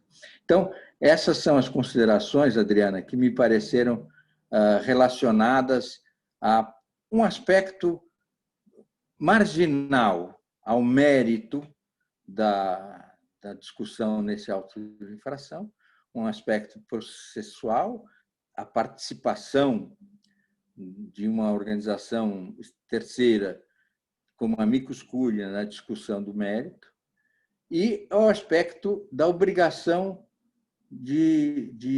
da proteção do sigilo trazido para a arbitragem privada para a proteção das partes envolvidas no litígio e para a proteção do próprio Instituto da Arbitragem. É isso que me pareceu relevante, por enquanto, a gente colocar, Adriana, aí. Espero que a gente possa, se necessário, ampliar esses aspectos na discussão que a gente for fazer com os demais. Tá bom? Muito obrigado pela oportunidade. Adriana, se você me permitir, eu queria só pegar um gancho na fala do professor Roberto e do Marcelo. E assim como o Marcelo, eu gosto, às vezes, de me socorrer de alguns pensadores. Eu acho que tem duas frases que eu lembrei aqui que se aplica, uma delas muito no que o Marcelo falou, que Platão dizia que você não pode esperar por uma crise para você descobrir o que é importante na sua vida. Então, eu acho que essa questão tem que todo mundo realmente, a advocacia tem que dar as mãos para buscar um melhor entendimento sobre tudo isso. E a outra é que Dostoiévski já dizia, né, que o advogado é uma consciência que se aluga. Ou seja, lá atrás ele já entendia que a gente aluga a nossa consciência para defender os interesses daquele que nos constitui. Isso reforça a ideia de que eu não sou o árbitro, eu estou o árbitro.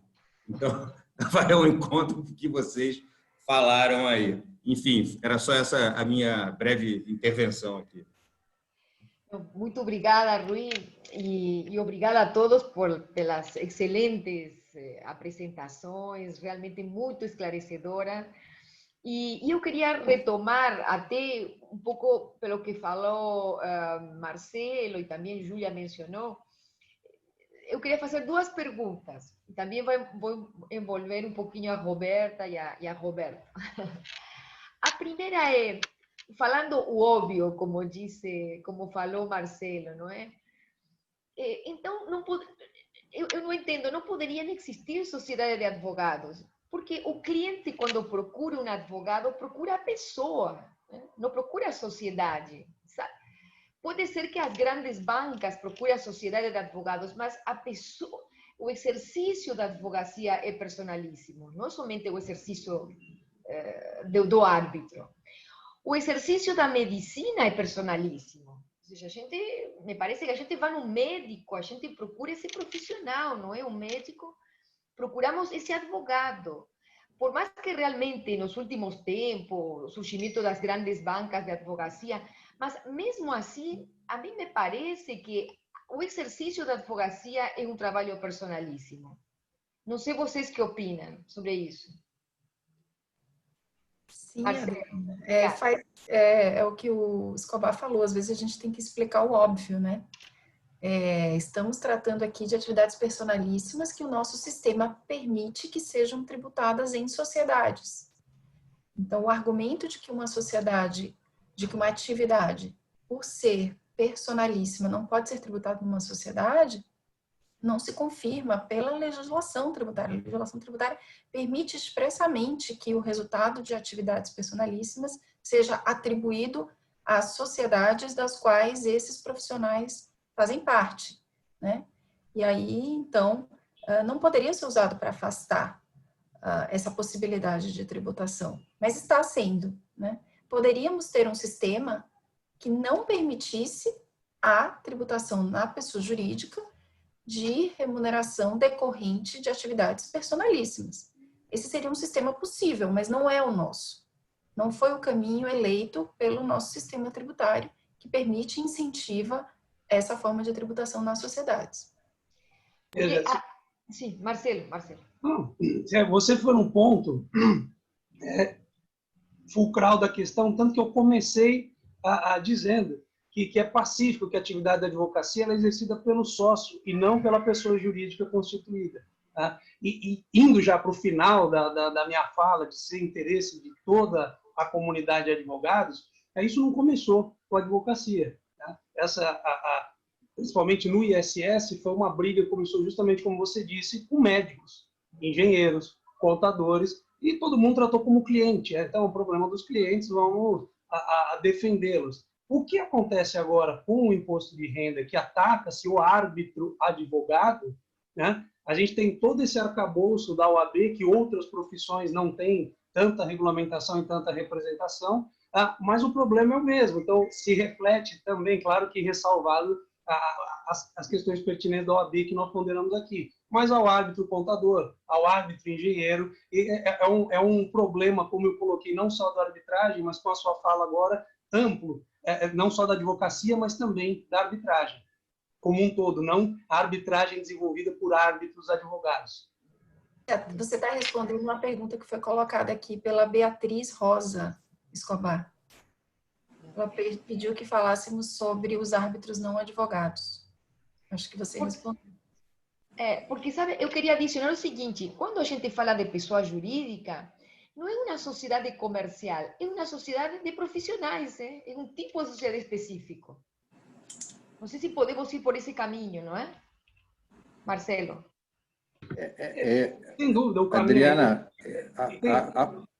A pessoa jurídica é uma ficção do direito. A gente sabe disso. Não é ela em si não existe, senão pela organização dos profissionais que a compõem.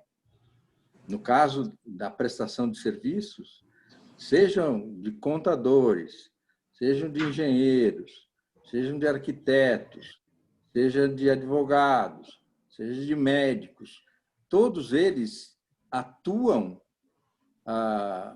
dentro do guarda-chuva de uma pessoa jurídica que é permitida pela legislação de ser constituída para organizar essa atividade. Agora, a pessoa jurídica em si não exerce a atividade. Quem exerce são os seus componentes, são os seus sócios. Adriana, queria fazer um comentário nessa linha também. 2 comentários, na verdade. Um sobre um comentário do Marcelo que eu tinha anotado aqui, sobre a OAB ter se manifestado no provimento, né, sobre o fato de que a atividade, o advogado, quando ele está árbitro, ele não deixa de ser advogado. Na verdade, a interpretação do CARF foi, a meu ver, equivocada, porque a OAB não está dizendo que tem que ser tributado da forma A ou B, ela está só esclarecendo que ele não deixa de ser advogado quando ele atua como árbitro. E isso é da função dela, porque é a OAB que vai dizer isso, se ele é advogado ou não, a OAB que controla isso, né? Então, isso é essencial. E o outro ponto, só para complementar aqui, antes que eu perca a minha palavra, Marcela, é o seguinte, na verdade, a tributação, ela não é, o que a gente está querendo dizer, eu acho, e precisa ficar claro, o óbvio, né? É assim, ela não é uma obrigação nem na pessoa jurídica nem na pessoa física. Você pode optar. A lei diz que você pode levar a tributação na sociedade de advogados. Eu sou advogada, eu não sou obrigada a integrar uma sociedade de advogados. Eu integro por opção. Então, eu conheço árbitros que optam por não integrar sociedades de advogados porque eles preferem se manter sozinhos. Agora, no momento em que você opta por integrar uma sociedade para unir esforços comuns no exercício da advocacia, você tem a opção de levar estes rendimentos da advocacia para a sociedade de advogados. Então, isso é o óbvio, mas a gente precisa repetir, né? Porque talvez isso não esteja sendo compreendido, né? Então, é só isso que eu queria esclarecer, tá? Obrigada, Roberta. Marcelo. Primeiro, esclarecendo, Roberto, em hipótese alguma eu estava pedindo para caçar a sua palavra. Eu só como a gente levantei a mão para a nossa moderadora me colocar na fila. Mas, assim, na linha do que a Roberta falou, que eu achei espetacular, a gente tem que levar, eu vou chamar a atenção de novo para a complexidade da relação do árbitro. Há quem defenda que quando há indicação do árbitro, e isso é um mandato extremamente complexo, a multiparte, onde você define a relação do árbitro com a parte. E aí tem uma outra discussão que a gente já teve em outros fóruns, que seria, se isso se equipara a uma procuração ampla, eu posso utilizar para fins de imposto de renda o que o STJ e a atual previsão do CPC referente a honorários, que ele diz que você pode sim indicar a sociedade de advogados, e o entendimento anterior ao CPC 2015 era de que se o advogado recebe a procuração e indica a sua sociedade de advogados, ele pode tributar para fins de imposto de renda, no caso também contribuição social, na sociedade de advogados. Então fica aqui a provocação. Se o árbitro, tentando evitar essa discussão nos próximos termos de arbitragem, que são esses mandatos extensos, ao colocarem o árbitro da parte Adriano Noemi Pucci, se inserir vírgula sócia do Pucci Advogados, eu estaria cumprindo esse requisito que a jurisprudência do STJ permite quanto à tributação de honorários sucumbenciais, fazendo esse paralelo com a arbitragem, independentemente de achar não ser necessário, mas para se resolver uma questão que já foi colocada quanto à tributação de honorários proveniente de uma discussão judicial. Interessante. Outra pergunta que eu queria... Não sei se alguém quer fazer algum outro comentário. Eu queria fazer outra pergunta, passar para o artigo 129 da Lei do Bem. A Júlia falou um tema muito interessante. Eu queria falar, Júlia, Marcelo também, bueno, Roberto e Roberta podem participar também. a Júlia falou assim, o CARF desestimou a aplicação desse artigo pelo fato de que essa lei se destina especificamente a desconstituir relações trabalhistas. Em síntese, um pouco foi isso, Júlia. Vocês que opinam? Vocês estão de acordo com essa posição do CARF ou não? Como é que... Eu entendo que no contexto em que foi editado esse artigo, existe essa preocupação, de fato, né? Existe um contexto de pejotização, que a gente chama, né, na nossa sociedade, em que muitos profissionais que prestam serviços personalíssimos constituem pessoas jurídicas para prestar esses serviços. A pejotização, muitas vezes, é um artifício que é utilizado pelas empresas para reduzir a carga tributária, previdenciária e também os ônus trabalhistas das relações. Então, esse foi, talvez, o contexto, junto com outros objetivos, em que foi editado o artigo 129. Mas o fato é que o artigo editado, o dispositivo do artigo 129, ele não traz nenhuma referência a esse contexto. Ele não estabelece como premissa que ele vai ser aplicado para essa finalidade de afastar vínculo. O que ele diz é que o regime jurídico das pessoas jurídicas, inclusive para fins fiscais e previdenciários expressamente, vai ser aplicado às sociedades que prestam serviços profissionais personalíssimos, inclusive quando há designação de função específica a um de seus membros, né? Então, mesmo que eu contrate uma sociedade e exija que determinado sócio preste o serviço, vai ser aplicado o tratamento fiscal e previdenciário das pessoas jurídicas para essa sociedade. É isso que o artigo 129 diz expressamente. E ele não pode ser afastado por conta de uma suposta intenção do legislador que não foi colocada na redação. Muito obrigada. Marcelo, você quer complementar? É um princípio, Adriana, Roberto, é um princípio de interpretação e o texto de exposição de motivos, anteprojetos, modificações na tramitação de projetos de lei, não são material suficiente para justificar uma limitação ou uma extensão do texto expressamente aprovado e que se tornou positivado no sistema jurídico nosso, brasileiro. Então, essa vinculação a origem, talvez, do artigo 129 ter como intenção a tratar dessa vinculação previdenciária, trabalhista, nas relações de profissionais reunidos em sociedade, essa intenção não pode ser interpretada como limitadora da extensão do texto, que, como muito bem foi colocado aqui pela Júlia e pelos demais, de uma abrangência suficiente, direito positivo, que enquadra e que se aplica exatamente a isso que nós estamos discutindo agora e que, como também é a minha opinião, foi equivocadamente interpretado na decisão do CARF. Então, tá bom. Bueno, muito obrigada. E a última pergunta, não sei se tem algum outro comentário, não sei se temos tempo também, Rui, ou se já estamos esgotados com o tempo, mas Roberta e Pasqualin falaram, e eu não entendi, que aquele processo que obteve a decisão no CARF ainda não está terminado. Se vocês podem explicar um pouquinho por que vocês interpretam que não está terminado, a instância administrativa não estaria finalizada. Porque, na verdade, foi julgado o recurso voluntário, né, nesse caso.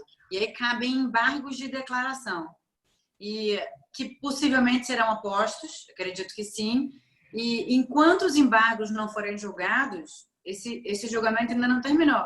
E mesmo que os embargos sejam julgados, processo ainda pode ser levado para a Câmara Superior, que é um novo julgamento, é como se fosse uma segunda instância dentro do próprio CARF, né?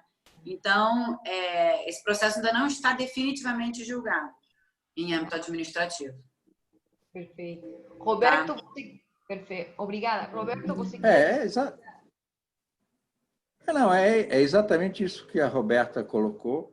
O julgamento ainda não está terminado.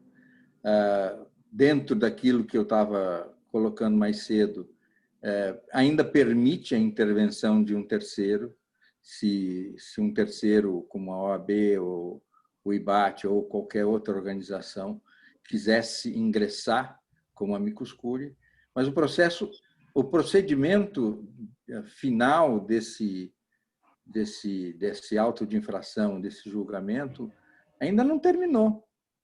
O procedimento permite a interposição de embargos de declaração e permite, evidentemente, dentro das regras procedimentais, um recurso a essa instância, essa segunda instância, como a Roberta colocou, do Conselho de Contribuintes, do CARF.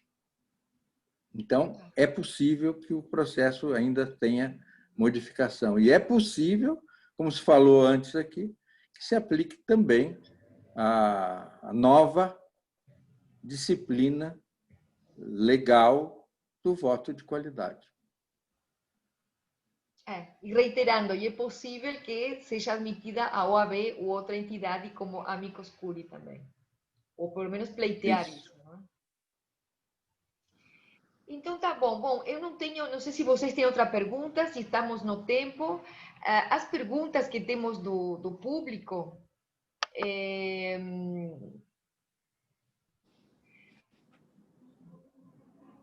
então é mais relativa, bueno, um pouco trazem a pergunta da engenheira de Beatriz Vidigal, que ela está falando do árbitro que não é advogado, não é? Mas acho que, não sei se alguém quer comentar isso, como que ficaria a situação do árbitro não advogado, de outras profissões, porque temos nas arbitragens engenheiros atuando como árbitros, enfim. Não sei se alguém quer fazer um comentário, mas acho que... A rigor, o raciocínio mesmo, né? O Escobar falou um pouco disso. A rigor, o raciocínio é o mesmo. A gente está diante de serviços personalíssimos prestados por sociedades profissionais. A profissão de engenharia também é uma profissão regulamentada. Então, acredito que a gente poderia usar o mesmo raciocínio de que sempre que nós contratamos um engenheiro, estamos contratando um serviço de profissão regulamentada pelo qual o engenheiro é pessoalmente responsável, mas isso não pode impedir que a remuneração por esse serviço seja tributada na sociedade profissional dele. Perfeito. Roberta, você queria falar? A mesma coisa com os médicos, como... A gente chegou até uma conversa que eu tive com o Marcelo recentemente, a gente chegou a dar uma olhada se haveria legislação em outros conselhos de vedação de tributação na sociedade, né, ou de levar esses rendimentos à sociedade, e a gente não localizou. Então, acho que o raciocínio é o mesmo, né? Não tem... o mesmo. Até porque o engenheiro que for chamado para atuar como árbitro, ele vai ser chamado em razão do conhecimento técnico dele reconhecido como engenheiro, né? E não por outro conhecimento. Então, eu acho que é isso aí. Perfeito. Roberto Pasqualini? Não, é o que eu estava falando, acabei falando em cima da Roberta, o que ela estava colocando, mas isso se aplica a todas as profissões em que o conhecimento intelectual, o conhecimento técnico é usado para a escolha desse profissional como árbitro numa contenda arbitral. É a mesma razão que discutimos hoje, colocamos hoje, que se aplique ao advogado, independentemente de haver uma regulamentação profissional como existe para a advocacia. Então, tá bom. Não sei, Rui, se você quer fazer algum comentário. Tatiane, a palavra com vocês. Não? Então, tá bom. Não temos mais perguntas. Eu gostaria muito de agradecer a participação de vocês. Eu quero dar os parabéns para vocês, porque foram todos muito claros, muito objetivos, aprendimos muito, entendemos muito bem o que está acontecendo em relação a este tema, e agradecemos muito pela participação, reitero agradecimento pela participação de vocês, e reitero agradecimento a Rui, a Tatiane, a OAB, por deixar-nos incentivar e permitir este espaço para divulgar estas ideias e estes entendimentos. Eu agradeço muito a vocês e, de minha parte, já dou por encerrada, então, este debate. Muito obrigada. Obrigado a todos e até um próximo encontro. Muito obrigada, bom dia a todos, parabéns pelas exposições. E só para reforçar aqui para os palestrantes, para os participantes, que em breve esse evento também vai ficar disponível na página da OAB no YouTube. Então, muito obrigada. Obrigado, pessoal. Bom final de semana a todos. Obrigada, bom final de semana. Obrigada a todos. Excelente. Muito obrigada. Boa tarde. Excelente. Tchau.